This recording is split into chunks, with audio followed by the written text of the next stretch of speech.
Deuxième séance. Donc, première partie, lettre initiale. Alors, vous avez ici là le jim, d'accord, le jim, avec un point en bas, comme Jamel. Vous avez le ha, comme Hakim, d'accord, le ha, il n'y a pas de point, comme Hakim. Donc, le H en phonétique, du ha, il y a un trait en bas. Des fois, c'est un point, d'accord, comme Hakim, d'accord. C'est pourquoi en phonétique, il y a un trait en bas ou bien un point, c'est pour le différencier du ha, d'accord, pour le différencier du ha. Ensuite, le kha. Donc, le kha, donc c'est un point au-dessus, comme la jota espagnole, ou bien comme Khalid, d'accord, comme Khalid. Voilà. Deuxième partie, position de la lettre, d'accord. Donc, au début, la lettre J, c'est de cette façon-là, avec un point en bas. Au milieu, de cette façon-là, toujours le point en bas. Et à la fin, tout simplement. Et lorsqu'il est tout seul, c'est-à-dire lorsqu'il est précédé d'une lettre qu'on n'accroche pas. Hein. Ensuite, le ha, pareil, la même chose, sauf qu'il n'y a pas de point. Et le kha, hein, kha, donc la même chose au début, au milieu et à la fin. Troisième partie, règles de lecture.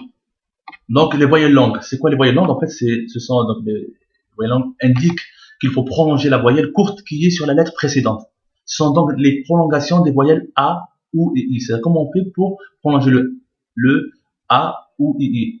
Pour faire A, ou et I. Donc en phonétique, on met un chapeau. D'accord? En phonétique, on met un chapeau. Vous voyez ici là. Pour le A, c'est un chapeau sur le A.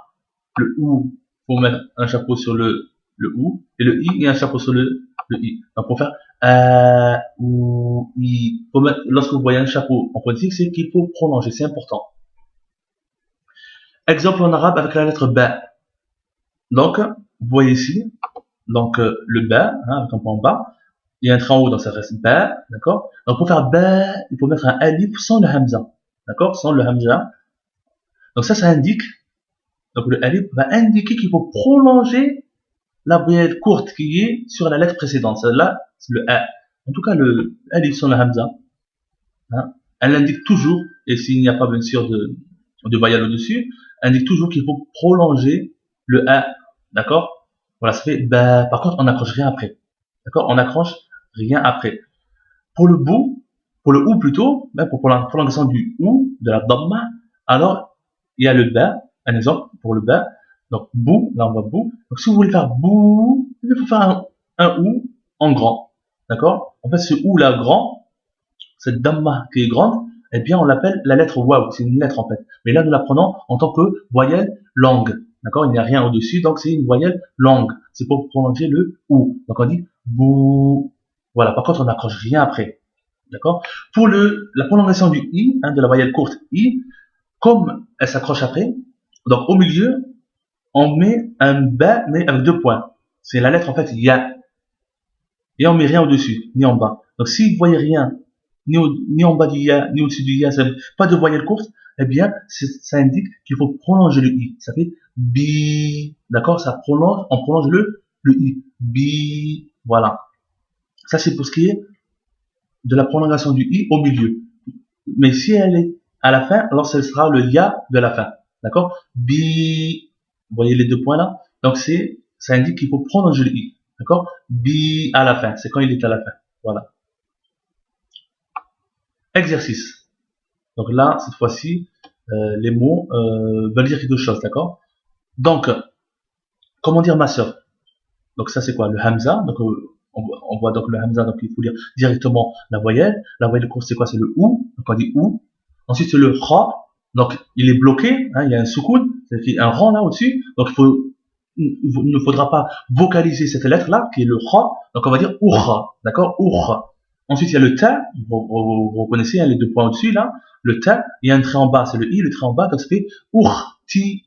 Et là c'est la prolongation. Donc ça fait Ourti, d'accord, ma sœur, Ourti, pour mon frère, donc on voit le hamza, on lit directement la voyelle courte c'est quoi? C'est le a, ensuite un kha avec la kasra, c'est le trait en bas, le i, donc ça fait akhi, et la prolongation, akhi, autre chose, on va comprendre ce mot-là, donc un ha, donc un trait en haut c'est fatha, donc ça fait ha, ensuite un ba, mais il y a un trait en bas, donc ça fait bi, habi, la prolongation du milieu, vous vous rappelez? Ça prolonge quoi? Le i, donc habi, ensuite il y a un ba, avec un fatha, donc habiba, deux points c'est le ta, avec un trait en bas c'est le i, donc ça fait ti, habibati, et la prolongation, habibati, ça veut dire ma chère. Bon, pour le waw, on va prendre ce mot-là, Inch'Allah. Donc, pour dire une mûre ou un mûrier, donc c'est quoi le ta avec un ou, un damma, donc on dit tout, mais elle est prolongée. Vous voyez là la prolongation? C'est le waw là. D'accord? Donc ça fait tout, ensuite un ta à la fin, et le un, tout, toun. D'accord? Tout, toun. Et vous faites la même chose, Inch'Allah, pour les autres mots. On va prendre par exemple ce mot-là, un ameublement, excusez-moi, un mobilier. Donc là, le hamza, donc avec la voyelle, on lit directement la voyelle, a, ensuite le tha, donc atha, mais il y a une prolongation. Vous voyez le alif sur le hamza, ça prolonge, ça indique qu'il faut prolonger le a. Donc ça fait atha, le tha avec un un, athatun, d'accord? Athatun. Voilà. Donc vous ferez Inch'Allah les autres mots hein, qu'on n'a pas fait ensemble. Donc vous voyez là les autres mots.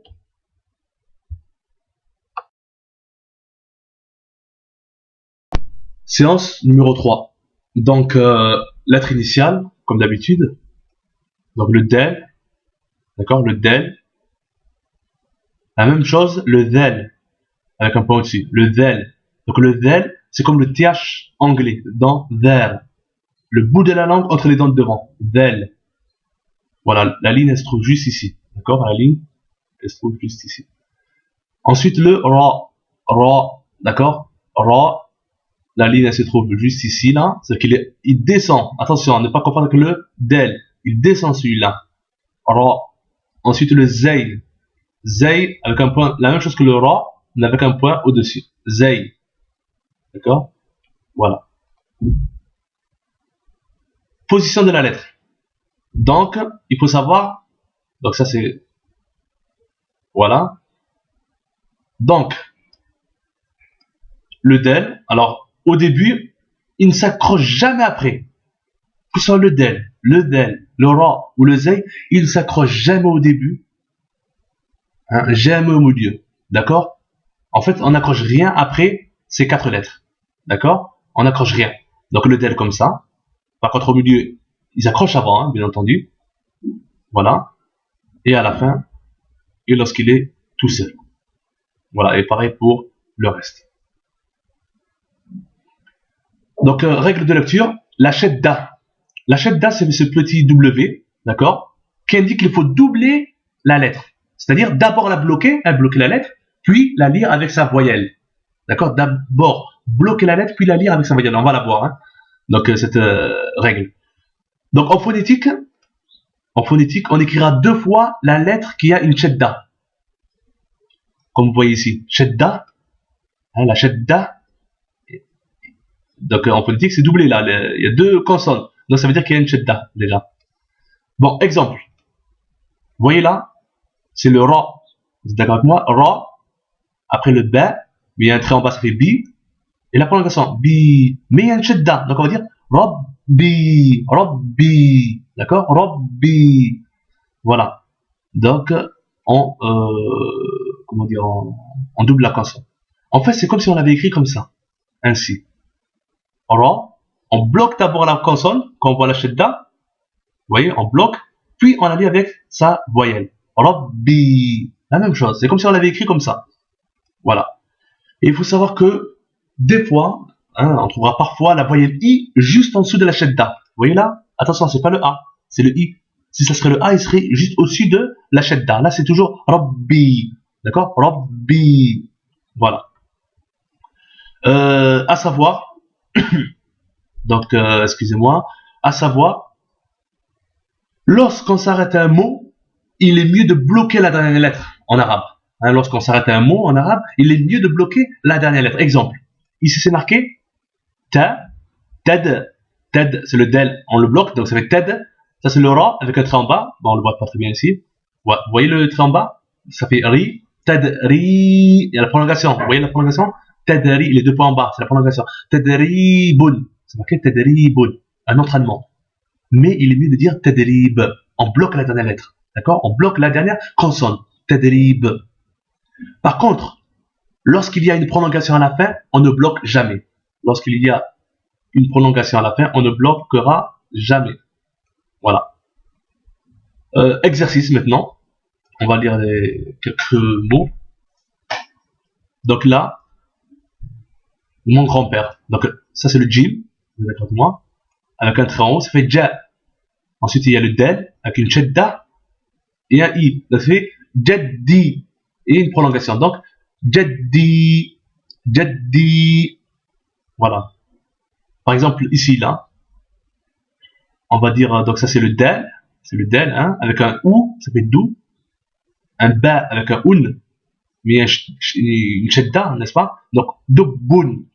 Dubbun, mais on va dire dubb, parce qu'il est mieux, comme on a dit, de bloquer la dernière lettre lorsqu'on lit que le mot, uniquement. Voilà. Donc, ici, par exemple, on va lire ici, voilà, une glacière. Donc, ça c'est le ba, avec un trait en haut, ça va être toujours ba.